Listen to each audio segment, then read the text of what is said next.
Ngayong araw nga ay pag-uusapan natin Lakers team tumataas ang chance na makapasok sa playoffs.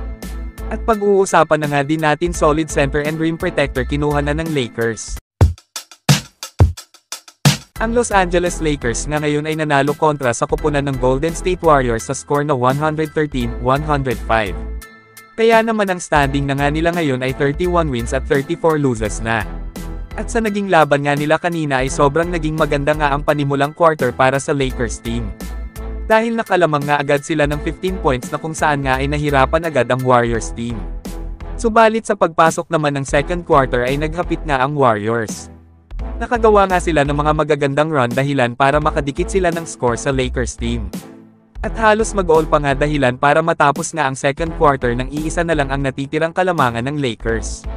Pagpasok naman ng second half which is third quarter ay nagiging maganda nga dito ang laban dahil pareho na ngang nag-iinit ang parehong kupunan. At pareho nga din silang nakakagawa ng magagandang run. Subalit hindi pa nga din pumayag ang Lakers team na makalamang sa kanila ang Warriors kaya naman natapos nga ang third quarter nang hawak pa nga din ng Lakers ang kalamangan. Pagdating nga ng fourth and final quarter ay nagiging solid nga ang laban at napakasarap nga panoodin. Dahil wala nga sa kanilang nagpapatalo o hindi hinahayaan ng parehong koponan na magkaroon nga ng malaking lamang ang kahit na sino man sa kanila. Subalit hindi na nga kinaya ng Warriors team ang ginawang magandang run ng Lakers kaya naman nakuha na nga ng tuluyan ng Lakers team ang pagkapanalo. Dahil nga dito ay marami nga ang mga experts ang nagsasabing tumataas nga daw ang chance ng Lakers na makapasok sa playoffs dahil nanalo nga daw sila kontra Warriors. Lalo na daw kung nanalo pa sila sa koponan ng Minnesota Timberwolves nung isang araw.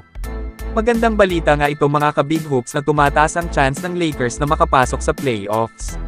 Para naman makabawi na sila dahil ilang season na nga silang hindi nakakapasok at kahit ultimo play-in tournament nga ay hindi nga man lang sila nakapasok nung nakaraan. Kapag tuluyan na ngang nakapasok ang Lakers ngayon sa playoffs ay makakapaglaro na nga ulit si LeBron James. Na kung saan malaki ang chance nilang makapasok sa finals dahil kondisyon na nga nun si LeBron. Dahil sobrang tagal na nitong nagpapahinga. Ano ba ang masasabi nyo dito mga ka-big hoops? Habang pag-usapan na nga din natin mga ka-big hoops na ang solid center at rim protector nga daw nakukuhanin ng Lakers ayon sa Los Angeles Lakers front office ay walang iba kundi si Serge Ibaka. Kasalukuyan nga itong free agent player ngayon kaya naman malaki nga ang chance nilang makuha ang manlalarong ito. Okay at maayos naman kung makukuha nila si Serge Ibaka dahil maaasahan nga nila ito lalo na sa depensa na kung saan nakukulangan minsan ang Lakers team kaya sila na nakakakuha ng pagkatalo. Maaasahan nga din nila ito bilang isang rim protector dahil solid nga ito dito. Kinakailangan nga nila ngayon si Serge Ibaka dahil kailangan nga nila ng pansamantalang magiging kapalitan ni LeBron James. Posible nga ito sa Lakers dahil may natitira pang ang nag-iisang spot sa kanilang roster at sapat naman ang kanilang salary cap para kumuha pa ng isa pang manlalaro. Pero kung ikaw ang aking tatanungin ka big hoops, sang-ayon ka ba kay Serge Ibaka na mapunta sa Lakers team bilang magiging kapalitan pansamantala ni LeBron James? So yan lang ang ating balita sa araw na ito. Huwag mo namang kalimutang mag-like at mag-subscribe sa ating YouTube channel mga ka-big hoops bilang pagsuporta. Maraming salamat.